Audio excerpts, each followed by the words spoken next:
Welcome to Stoic Soul Legacy.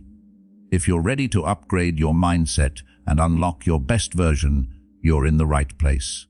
Make sure to hit that subscribe button, drop your thoughts in the comments, and share this channel with someone who needs a little push today. Let's grow, let's rise, and let's stay motivated together. Every time someone disrespects you, ignores you, mocks you, and you react, you've already lost. You think you're defending your worth, but you're actually handing it over. Why does one comment ruin your whole day? Why does silence from someone else echo so loudly in your mind? Because deep down, you're not in control. Your emotions are, and the world knows it. They press, and you bleed. They provoke, and you dance. But here's the uncomfortable truth. It's not them. It's you. It's the part of you that still craves recognition, still fears judgment, still burns when someone doesn't play by the script you wrote in your head. The Stoics knew this centuries ago. They taught that peace isn't found by fixing the world. It's found by freeing yourself from the illusion that the world owes you anything. If you're tired of being pulled apart by every little thing, maybe it's time to learn how to hold yourself together. If that hits somewhere deep, and you know you're ready to rebuild from the inside out, consider subscribing, because you deserve a mind that doesn't tremble every time the world shakes. It always feels like it starts out there, doesn't it? A certain look, a sharp word, someone being late, cutting you off, talking over you, and in that instant, your whole body tightens. Your mind tells a story, and your chest begins to burn. But what if that flame wasn't sparked by them at all? What if the anger that rises isn't a reaction to reality, but a reaction to the story you're attached to? The idea that they should have behaved differently, spoken more respectfully, treated you like you expected. That's where the fire begins. Not with what they did, but with what you wanted them to do and didn't get. The pain isn't coming from the world. It's coming from the gap between what happened and what you thought should have happened. That gap is where all suffering begins. That's the illusion of offense, the belief that other people are responsible for your emotional state.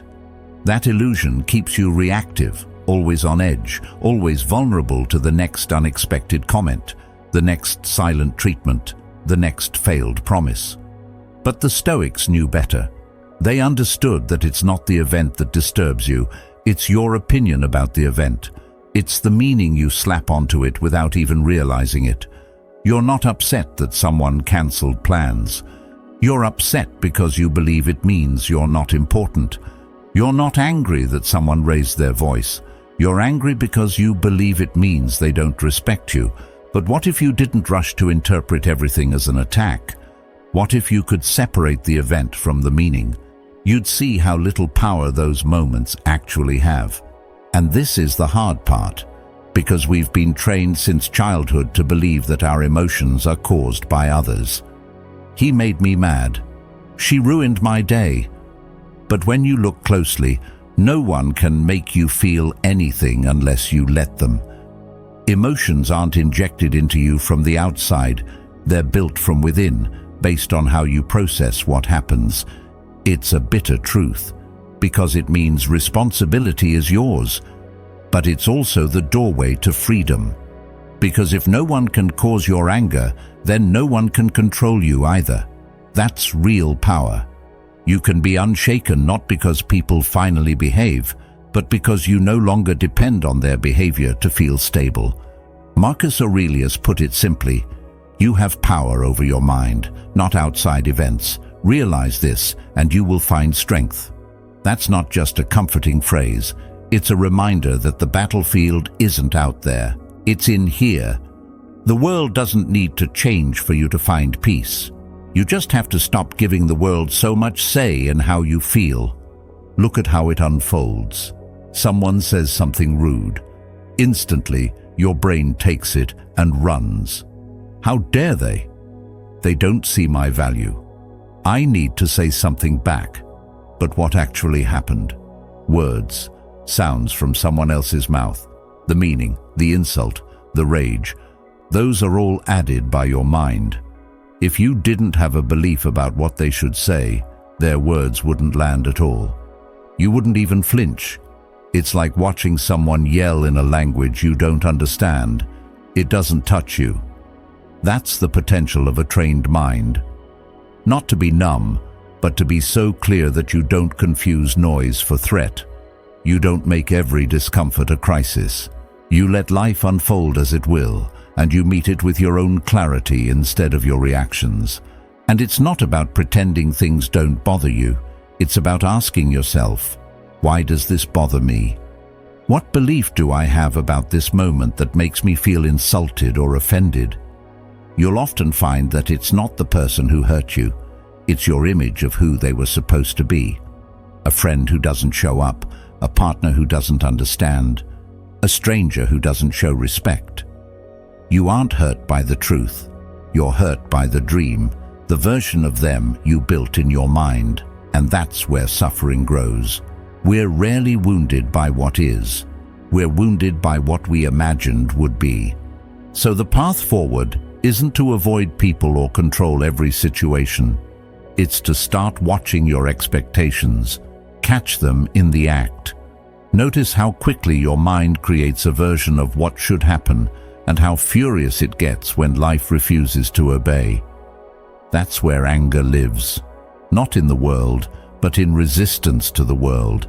And every time you believe that someone else is responsible for your peace, you've handed it away. You've told the world, you can decide how I feel, but you don't have to live like that anymore. This shift won't happen overnight. You'll still get triggered. You'll still feel that sting in your chest, the heat in your face. But if you can pause, just for a moment, and ask, what story am I telling myself right now? You'll start to see through the illusion. You'll realize you're not a puppet to your emotions. You're the one holding the strings. It's not about suppressing your anger. It's about not being fooled by it. Because anger always says, they did this to me.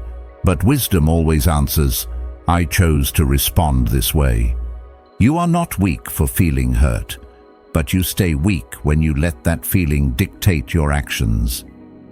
The stronger path is to look inward, to question the reaction, to sit with the discomfort until it dissolves. Carl Jung once said, everything that irritates us about others can lead us to an understanding of ourselves. Your anger is not a flaw. It's a flashlight. It's showing you where you've tied your peace to someone else's behavior, and every time you see that clearly, you reclaim a piece of your mind. This is the beginning of emotional strength. Not control over others, but mastery of your own responses. The world will keep moving. People will keep disappointing, surprising, provoking, but you don't have to move with them. You can remain rooted. You can become the kind of person who hears, who sees, who feels, and stays unshaken. Not because you're disconnected, but because you've connected so deeply to yourself that nothing external can pull you apart. That's not denial, that's discipline, and that's where your real power lives. Everyone tells you that reacting means you're strong, that when someone crosses a line and you snap back, you've won. That when you raise your voice, when you walk out, when you send the angry text, you're proving something, that you're not to be messed with, that you're standing up for yourself. But if you really pay attention, if you're brutally honest with yourself, you'll see the truth hiding underneath the noise. Most reactions aren't strength, they're habits, the same emotional loop replaying itself over and over again. Someone presses the button and you light up like a fuse. You don't think, you don't pause, you just go. And then later, when the dust settles, you call it justified. But was it? Or did you once again hand the keys of your mind to someone else and let them drive it straight into chaos? The problem is, reaction feels powerful in the moment. That surge in your chest, that burst of adrenaline, it gives you the illusion that you're in control. But reaction is the opposite of control. It's being controlled. It's letting someone else's behavior dictate your behavior. It's turning your nervous system into a remote that anyone can press. And the more you do it, the more natural it feels. That's how addiction works. Your brain gets used to the cycle. Someone disrespects you, you react. Someone ignores you, you spiral. Someone makes a comment, you take the bait. And every time it happens, it carves the pattern a little deeper. You think you're choosing, but you're just repeating. Epictetus warned us about this when he said, "No person is free who is not master of themselves." If your peace crumbles every time you're tested, you're not free. You're owned by your reactions. So what does it mean to be free from reaction? It doesn't mean you stop feeling. It means you stop obeying. You still notice the anger.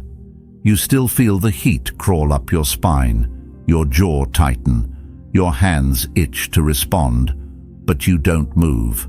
Not yet. You let the feeling rise, and you meet it with awareness, not action.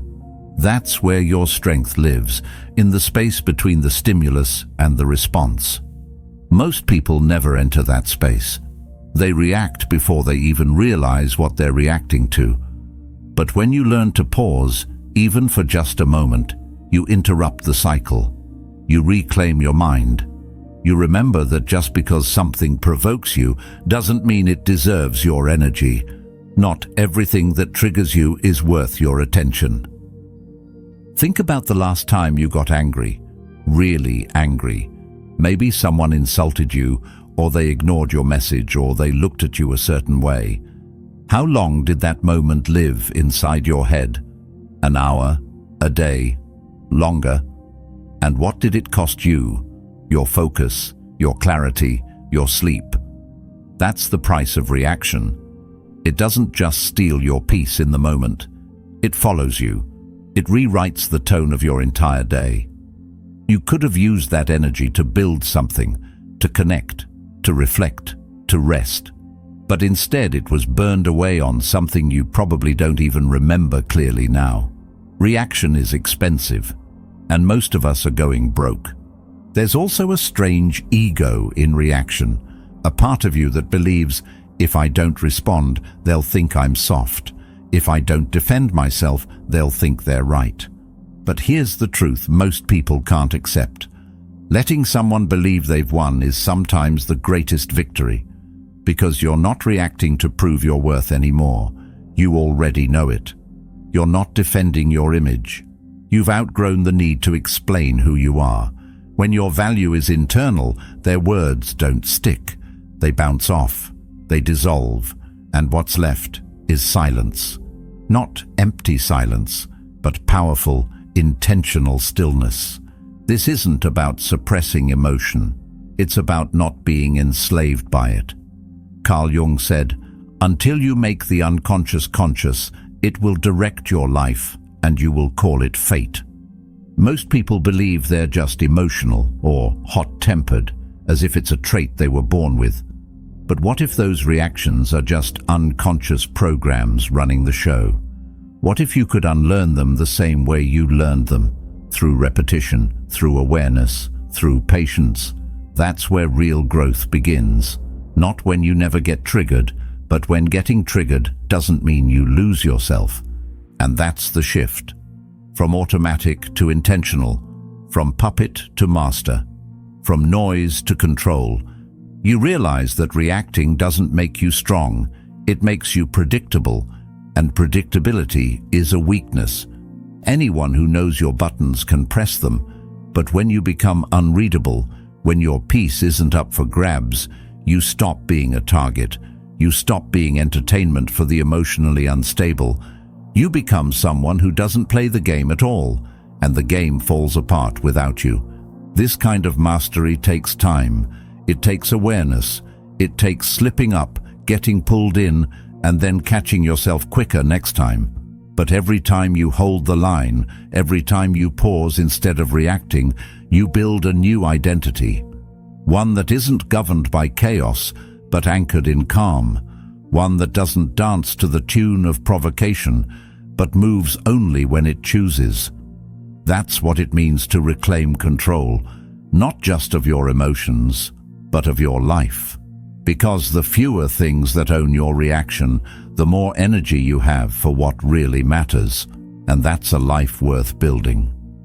One pause at a time. It doesn't take much to trigger this internal alarm. A look, a comment, a pause in conversation that feels just a little too long, a message left on read, and you feel it immediately, this subtle panic that you've been diminished somehow, that someone sees you as less than you want to be seen, and from that place of insecurity, anger is born. But here's the trap. If your peace depends on your image being perfectly held up by the opinions of others, you've given your power away. You've made your calm conditional on things you can never control. The world will always misinterpret, underestimate, and misjudge you. That's not a problem. The real problem is believing you have to chase every misunderstanding to fix it. That every time someone gets you wrong, you need to correct them. That every time your name is spoken poorly, you need to defend it. But the truth is, peace doesn't live in being understood. It lives in being unshaken, even when you're misunderstood. The ego's need for validation is endless. It's hungry all the time.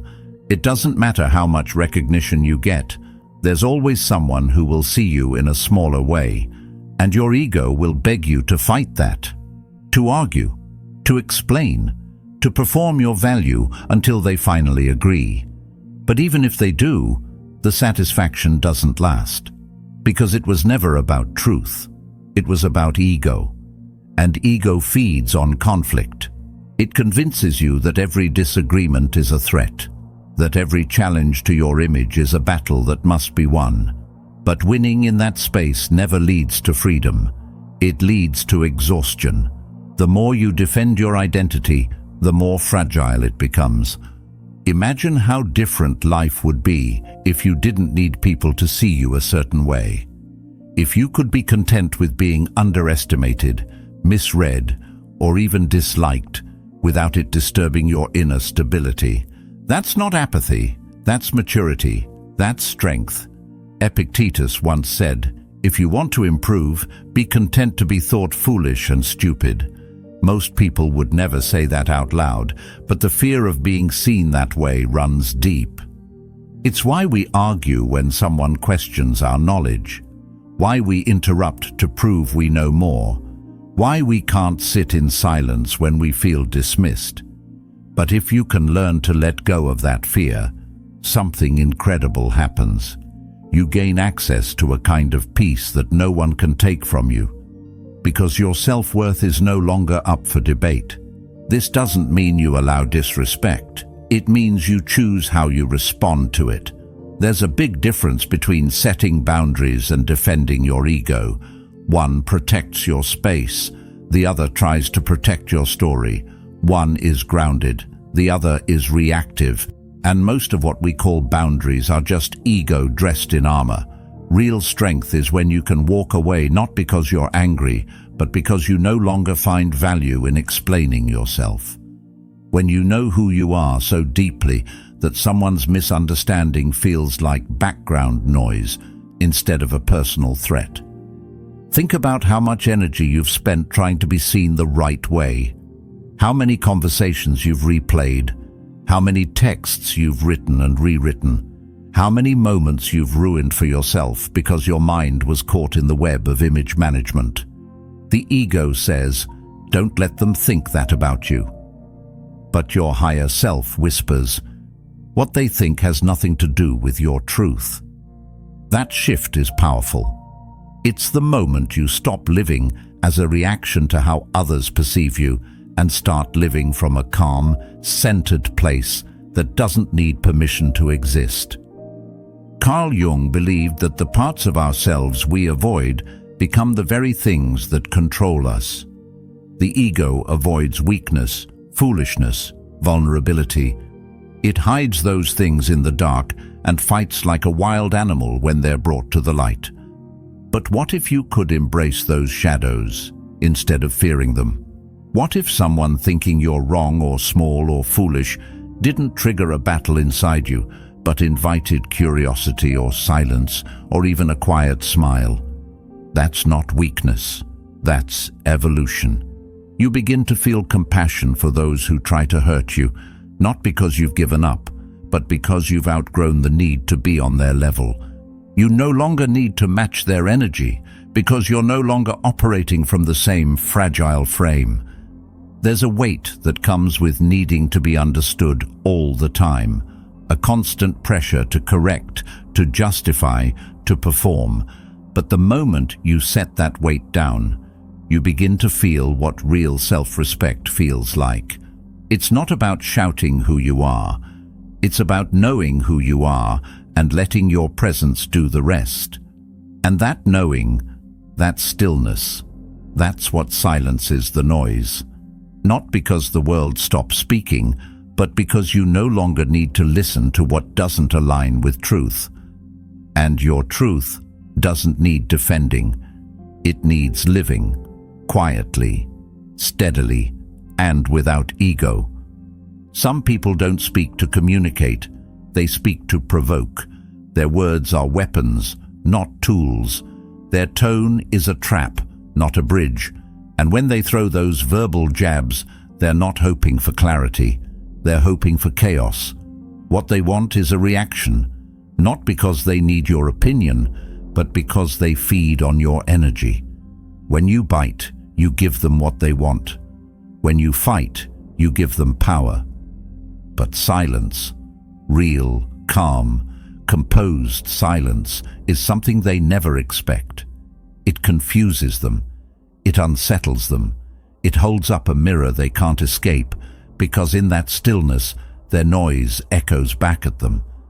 And without your reaction to distract them, they have no choice but to face the source of their own unrest. Most people misunderstand what silence really is. They think it's weakness, that if you don't respond, you've accepted defeat, that if you walk away, you've surrendered. But silence isn't surrender. It's strategy, it's presence, it's control. Anyone can yell back, anyone can slam the door, type the long message, launch the insult. That takes no discipline. But to feel the pull to respond and still choose not to, that's mastery. That's power. Because true power doesn't need an audience. It doesn't need a mic. It knows what it is and moves only when necessary. Anything more than that becomes theater. And if your strength depends on proving it, it's not strength at all. It's insecurity dressed in noise. It's hard at first. When someone crosses a line, the instinct to defend yourself rises fast. The urge to set the record straight, to clap back, to make them feel what they made you feel. But in those moments, you have to ask, what am I really fighting for? Is it justice or validation? Is it clarity or control? Often it's not about what they did, it's about how they made you feel, and we try to fix that feeling by changing them. But they're not yours to fix. And the moment you chase their attention, their apology, their correction, you place your peace in their hands. That's not justice, that's dependency. Real peace doesn't come from their silence, it comes from yours. Silence, when chosen with intention, becomes a form of emotional self-respect. It's not about being cold or distant. It's about knowing which battles are beneath you. Not because they're unimportant, but because your peace is more valuable than your pride. Seneca once wrote, "A great mind becomes a great fortune." That fortune isn't money or fame, it's stillness, clarity, strength that doesn't shout. Stillness is a kind of wealth that can't be stolen. And in a world obsessed with noise, the quiet ones stand out, not because they demand attention, but because they don't need it. You'll notice something strange when you start practicing this kind of calm. People will begin testing you more, not less. They'll say things just to see if you'll break. They'll poke at your silence, not because they're brave, but because your self-control challenges their instability. It makes them uncomfortable, and people hate being uncomfortable, so they'll try to drag you into the same chaos they're drowning in, hoping you'll flail too. But if you can stay still, even when your ego begs for a response, something powerful shifts. You no longer match their energy. You control the atmosphere. You stop being pulled and start becoming the one who anchors. Carl Jung believed that what we resist persists. When we resist being misunderstood, we stay trapped in the loop of needing to explain. When we resist the discomfort of silence, we end up filling it with noise that weakens us. But when we accept that not everything must be responded to, we begin to reclaim our energy. We stop reacting and start observing. And in that space, we realize how little power others actually have unless we hand it to them. Silence then becomes a boundary, a way of saying, "I hear you, but I choose not to participate in this." That choice is what separates reaction from response, weakness from wisdom. You won't get it perfect every time. There will be moments when you slip, when you say too much, when you explain yourself to someone who doesn't care to understand. But every time you return to stillness, you reinforce the new pattern. You teach your mind that peace isn't something that needs defending. It just needs protecting. And sometimes protection looks like a breath instead of a word, a pause instead of a comeback, a closed mouth instead of an open wound. Eventually, silence becomes your default. Not because you're disconnected, but because you've learned that loudness rarely changes minds, that arguments often create distance, not clarity, and that those who truly see you don't need explanations. The rest will see whatever their mind is already prepared to believe. Let them. You don't need to carry their confusion. You don't need to meet them where they are just to prove you're above them. The most dignified thing you can do is stay still while others unravel around you. Because it's not your job to correct every perspective, only to live from one that brings you peace. And peace is quiet. It doesn't perform. It doesn't fight for attention. It simply exists. Like water in a deep well, calm, clear, undisturbed. You can visit it whenever you choose, but no one else can poison it unless you let them. And when people come with their storms, their noise, their chaos, you no longer open the door. You don't yell back through it. You don't throw anything at it. You just let it knock and pass. Because the silence that comes from strength is not empty. It's full of everything they wish they could control in you, but can't. People often confuse detachment with apathy. They think it means turning your heart off, walking through life untouched, uncaring, numb to everything and everyone. But that's not detachment. That's escape. True detachment doesn't mean you stop feeling. It means you stop being ruled by what you feel. It's not a wall. It's a window, clear and calm. You still see, you still sense, you still hurt, and you still love. But you do it without drowning in it. You make space between the feeling and the reaction. You learn to observe before you act. That space is where your strength grows. So much of our suffering comes from being swept up in waves we never pause to look at. We feel something sharp and we immediately respond without asking why it's there.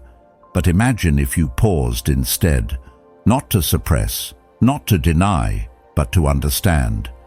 What is this feeling trying to tell me? Is it about this moment, or is it about something older, something I've carried for years without noticing? That's the gift of detachment. It slows everything down just enough for you to hear what your emotions are really saying before they take the wheel. You stop being a slave to impulse. You stop living on edge. Most people think reacting quickly shows confidence, but it often shows fear. It shows how badly we want to avoid sitting with discomfort, how quickly we want to silence anything that feels threatening. But growth doesn't happen in that speed. It happens in the pause.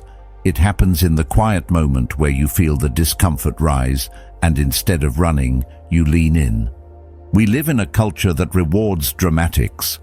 The louder the outrage, the more attention it gets. The more reactive you are, the more you seem real or passionate. But real passion doesn't flail, it focuses. Real power doesn't scream, it chooses. Detachment isn't emptiness, it's the ability to respond instead of react. It's clarity. It's strength under pressure. It's when you can hold your emotional fire in your hands without burning yourself or anyone else. That kind of control is rare. That kind of peace is earned. There's also a hidden fear in many people when it comes to detachment. The fear that if I don't react, people will think I don't care. That if I stay calm, I'll be seen as weak, cold, distant. But here's the truth. People might misread your silence, but they will never mistake your self-possession. They'll notice when you don't fall into the trap, when you stay calm while others spin. They might not say it, but they'll feel it. And slowly, they'll learn that their chaos has no grip on you, that your emotions are yours, not something for them to pull like strings. And this isn't about being better than anyone else. It's not superiority, it's stability. It's emotional maturity. When you stop reacting to everything, you start responding to what actually matters. Not every opinion is worth your breath. Not every argument is worth your peace. Not every invitation to chaos needs to be accepted. Detachment teaches you to be selective with your energy, to invest it, not leak it, to place it where it grows something, not just where it burns. It's easy to mistake this kind of self-discipline for detachment in the unhealthy sense, but the key difference is intention. Detachment from a place of fear avoids connection. Detachment from a place of strength deepens it. Because now you're not entering relationships to complete yourself or defend yourself. You're coming in whole. You're offering your presence, not your dependency. That's the version of you people can actually feel safe around. Because you're not reacting out of old wounds. You're responding with awareness. This is emotional mastery, not perfection, not suppression, but the ability to feel fully without being consumed. The ability to stay connected to your inner world while interacting with the outer one. You still care deeply, but now you care wisely. You no longer let someone else's behavior decide the shape of your day. You choose that. You no longer chase closure from those who don't understand you. You offer yourself peace and let them keep their misunderstandings. That's what real freedom looks like. And it's not something that happens overnight. You will forget. You will fall into old habits.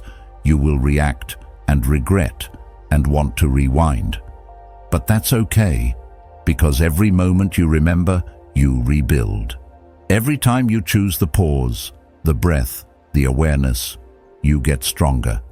Detachment isn't a finish line.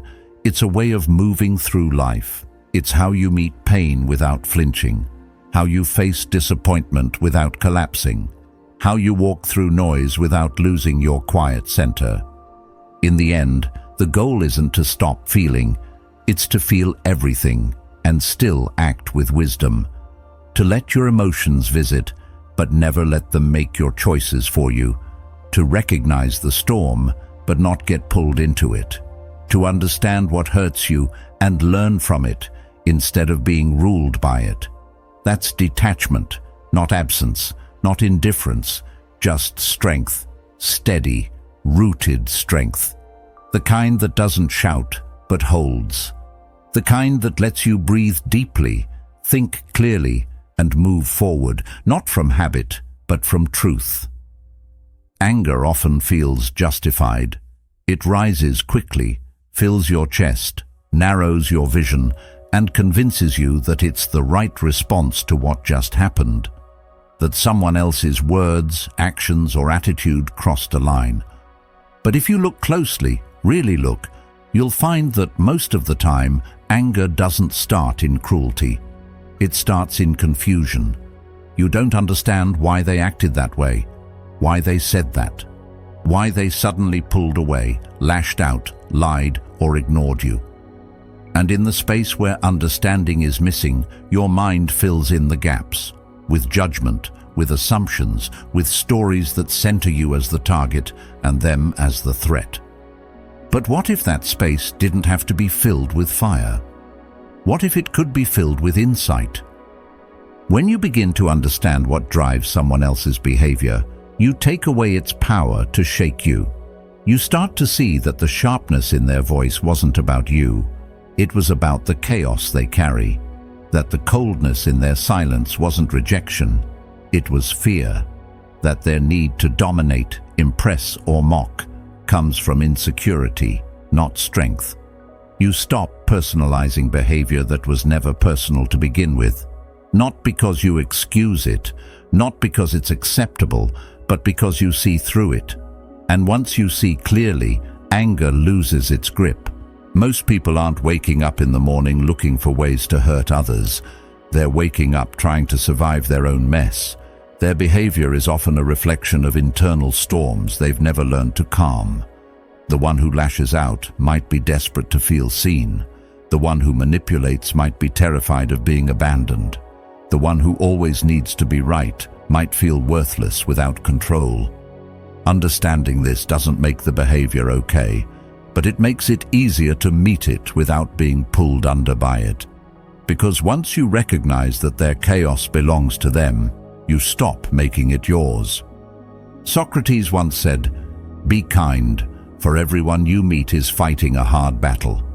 And it's not a poetic idea, it's a truth most people never slow down enough to absorb.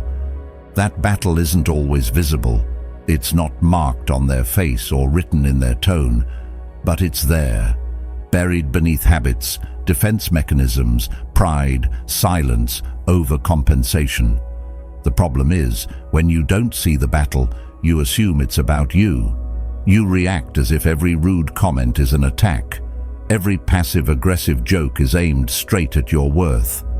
But when you understand that pain often dresses itself in armor, your instinct to react softens. This kind of understanding doesn't make you weak. It makes you wise.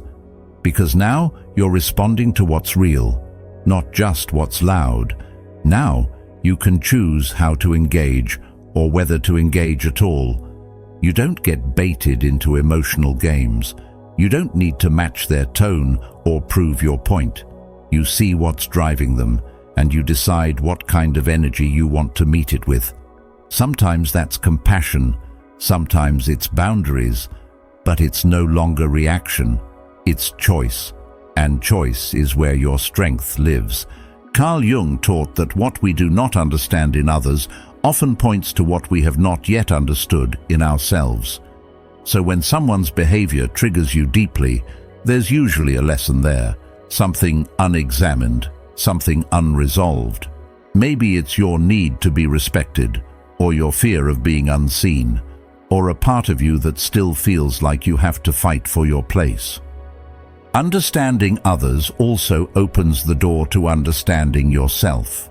Because the clearer you see them, the more clearly you begin to see your own wounds, your own reflexes, your own patterns of reaction. Think about how many arguments were simply misunderstandings, how many broken connections came from reacting before pausing to see the full picture. Understanding isn't just a tool, it's protection. When you understand, you don't waste energy on the surface level. You get to the root. You see the fear behind the insult, the insecurity behind the arrogance, the pain behind the anger. And that kind of vision makes you powerful, not in a loud, dominant way, but in a quiet, immovable one. You're no longer shaken by every wave because you've learned to read the water. But this level of understanding takes practice. It requires you to slow down when your instincts say speed up, to observe when your pride says strike, to listen when your ego says speak. It's not about overanalyzing every interaction. It's about choosing clarity over confusion, choosing perspective over projection, choosing to learn instead of lash out. And it doesn't always mean staying in situations that hurt. Sometimes understanding someone means walking away from them, not with bitterness, but with peace, because you finally understand that their behavior is theirs to carry, not yours to fix. The more you train yourself to look deeper, the less you feel the need to defend. You start to recognize that not everything deserves a reaction, that not every opinion needs to be corrected, that not every cold look needs to be warmed. Some people are simply revealing where they are on their journey, and you're observing, you're learning. And in that learning, you're growing stronger, more centered, less shaken. You become the one who moves with awareness, not impulse. And perhaps the greatest part of understanding is what it unlocks in you. When you stop being triggered, you start becoming free. You begin to carry less resentment, less blame. You open up more space inside, for peace, for clarity, for growth. You stop rehearsing arguments in your head. You stop holding grudges. You stop needing revenge. Not because people hurt you less, but because their actions no longer land the same way. You see the story behind their behavior, and you let it pass. Understanding becomes the antidote. It soothes the part of you that used to overreact. It calms the part that used to feel attacked. It strengthens the part of you that used to shrink. It doesn't require you to tolerate disrespect, but it frees you from being disturbed by it. That's what makes it so powerful. It replaces confusion with clarity, clarity with calm, and calm with choice. So when the world tries to pull you into noise, you meet it with vision. When others show you who they are, you don't argue, you observe, because you've learned that their battle isn't yours. Your peace is, and you won't trade it away for anything less than understanding. Most people believe they're in control of their actions, that when they raise their voice, walk away, slam the door, or hit send on that impulsive message, it was a conscious choice. But if you look closely, really closely, you'll see that much of what you call choice is just reaction wearing a disguise. Someone says something sharp, and you snap back before your breath even returns. It happens fast, too fast to be deliberate. That moment, the one between their words and your reaction, is where your power could have lived. But most people never step into it. They skip right over it. They don't even know it's there. That space is called the pause. And if you can master it, your entire life starts to shift. It's a strange thing to notice. That sliver of time, barely a second, where your body starts to tighten, your jaw clenches, your heart races. It's like standing at the edge of a cliff. Everything inside you wants to jump, to react, to defend, attack, or explain. But in that space, if you learn to stay still just long enough to notice, something powerful happens. You start to see clearly. The emotion is still there. Anger, shame, hurt. But it's no longer steering. You are. You recognize that you have a choice to feed the fire or to let it burn out on its own, to give someone access to your peace or to guard it. That moment is where real control lives. And it's not easy. The pause feels unnatural at first. You'll want to fill it with words, with action, with movement, anything to escape the discomfort of just feeling. But that discomfort is the training ground. Every time you hold it, even for a breath, you're rewiring your nervous system, teaching your body that intensity doesn't require immediacy, that not every emotional spike needs an external release, that you can feel deeply and still remain calm. And that's not suppression, that's strength. Carl Jung said, "Even a happy life cannot be without a measure of darkness," and the word happy would lose its meaning if it were not balanced by sadness. What that reminds us is that life isn't about avoiding the uncomfortable. It's about learning to stand within it without losing yourself. The pause gives you that balance. It helps you see the situation for what it is, not just what your ego interprets it to be. You stop reacting to what you fear and start responding to what you understand. It's a shift from being on autopilot to being awake. And in that wakefulness, you notice things. You notice the stories your mind tries to tell in the heat of the moment. Stories about being disrespected, unappreciated, threatened. Stories that often have little to do with reality and everything to do with your own unhealed patterns. Without the pause, you believe those stories immediately. But with it, you get to question them. Is this actually about now, or is it about something older, something deeper? That's how growth happens, through awareness, not reaction. When you master the pause, you don't become passive. You become precise. You don't lose your voice. You sharpen it. You don't tolerate everything. You just learn not to respond from the first wave of emotion. That first wave is usually the least honest. It's fast, protective, raw. But the truth, the calm, steady truth, comes in the second wave, the one that only arrives when you give it room to speak, and the pause is what makes that room. It's also where your relationships begin to change. People notice when you stop reacting the way you used to, when you don't escalate, when you don't take the bait. Some will feel confused. Some might get louder, trying to pull you back into the old pattern, but others will feel your steadiness and begin to meet you there, because calm is contagious. The way you handle tension teaches people how to treat you, and when you no longer reward chaos with chaos, it starts to die off. But this isn't just about others. It's about how you meet yourself. How many times have you regretted what you said in anger? How many times have you wished you'd waited just a moment longer before acting? That regret. It's your intuition showing you that a pause was needed, that you moved too fast, that you weren't acting from your values, but from your wounds. The pause helps you close that gap, so you don't keep betraying your own sense of integrity for the sake of being right or being heard in the heat of the moment. And there's something humbling in that, because you start to see how often you've been at the mercy of your emotions, how often you've thought you were defending yourself, when really you were defending your ego. That realization doesn't shame you, it frees you.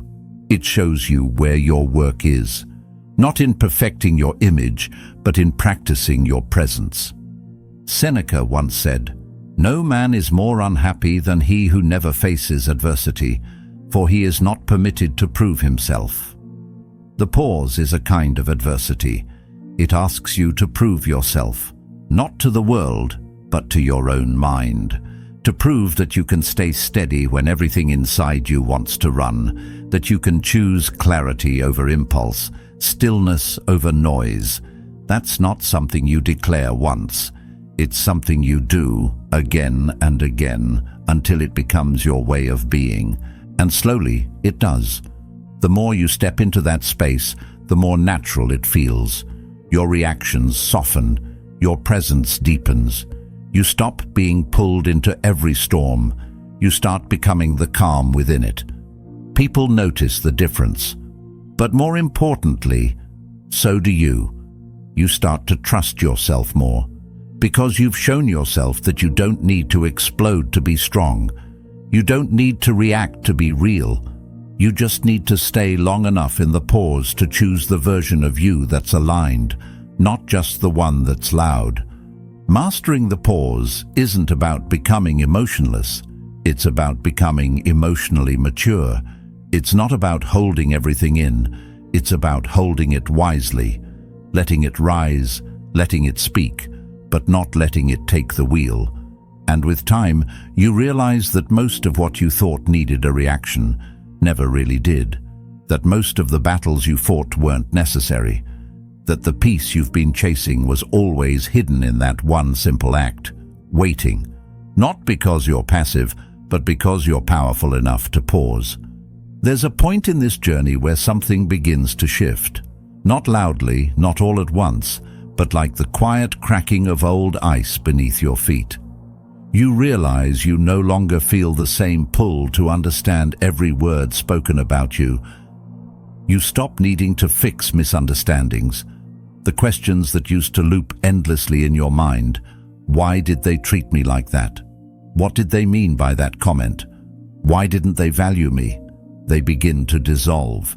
Not because you found the answers, but because you realized you never needed them. Closure, it turns out, was never theirs to give. It was something you learned to grant yourself the moment you stopped demanding it from people who couldn't even offer you clarity if they tried. And this doesn't mean you've become indifferent or numb. That's not it. In fact, you feel more deeply than before, but differently. You no longer react to every emotion like it's a command. You don't flinch at discomfort. You don't feel the need to explain your silence, your distance, your peace. The world might still swirl with opinions and noise, but it no longer leaks into your sense of self. You've built a kind of quiet within, a home where your worth isn't constantly up for negotiation. You begin to recognize how much of your past suffering came not from what happened, but from your refusal to let it pass without chasing it, analyzing it, or proving something in response. This is what happens when the inner world becomes enough, when your values, your truth, your stillness become so deeply rooted that nothing on the outside has the power to pull you out of alignment. You stop chasing control because you've embodied it. You stop searching for peace because you are it. You stop defending yourself because you finally believe in the life you're living, and the opinions that once haunted you now sound like echoes, faint, far, and unable to touch the foundation you've spent so long building. People may still misunderstand you.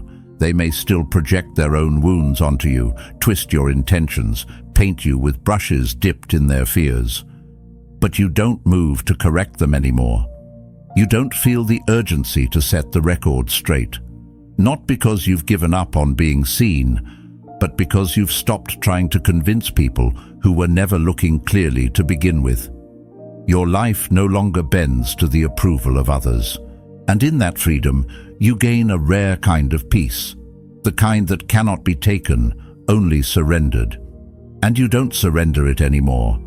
There's a freedom in no longer explaining yourself, a freedom in silence, in not needing to be right, in letting others carry their opinions without trying to change them. It's not weakness, it's strength. It's not defeat, it's evolution. You realize that your energy is a currency, and you've wasted too much of it in the past on battles that didn't matter, on trying to be understood by people committed to misunderstanding, on trying to win wars that only existed in your head. Now you spend that energy building, creating, loving, resting, growing, because peace, once protected, becomes your highest priority. Aristotle once said, "It is the mark of an educated mind to be able to entertain a thought without accepting it." And that includes the thoughts others try to plant inside you. Not every opinion that reaches your ears deserves space in your mind. Not every judgment needs to be unpacked, argued with, or disproved. When someone throws a label at you, you don't wear it. You examine it, and most often, you let it fall to the floor. Because you no longer build your identity from recycled opinions, you build it from something deeper, something quieter, something that doesn't change with moods or moments. This kind of internal freedom doesn't make you distant. It makes you grounded. You become the kind of person who listens more, speaks less, and observes with a patience that comes only from inner clarity. You walk into rooms without needing to dominate them. You exit situations without needing to justify your decision. You let others think what they need to, and you carry on, not from arrogance, but from alignment. Not because you're trying to appear strong, but because you no longer need to perform strength. You are strong, and it shows in the peace you protect. And yes, people will still test you, not out of malice, but because something in your stillness triggers what they've left unresolved. Your calmness will feel unfamiliar. Your silence will seem like defiance. Your detachment might be mistaken for judgment, but you're no longer responsible for how they interpret your peace. That belongs to them. You've spent enough time trying to make others comfortable with your boundaries. Now you honor them without apology, because your growth is not up for debate. Eventually you'll notice that the moments which used to consume you now pass through you like a breeze. You feel them, yes, but they no longer stay. They don't latch on. You no longer carry other people's chaos like it's your responsibility to clean it up. You recognize what's yours and what's not. And what's not yours, you let go. Not out of cruelty, but out of wisdom. Because carrying what doesn't belong to you isn't kindness. It's self-abandonment. And you've done enough of that in the past. Now, you return to yourself, every single time. To the place that no longer needs fixing. To the voice inside that doesn't scream, but speaks with quiet certainty. To the truth that doesn't demand to be believed, only lived. And in that return, you experience the final freedom.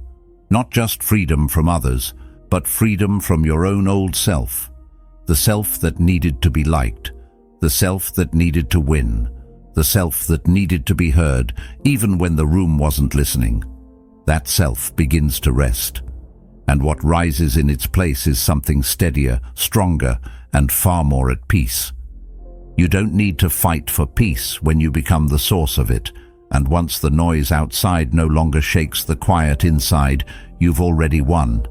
If this spoke to something deep within you, there's another video waiting on your screen that will take you even further. Thank you for being here. Thank you for being a part of Stoic Journal.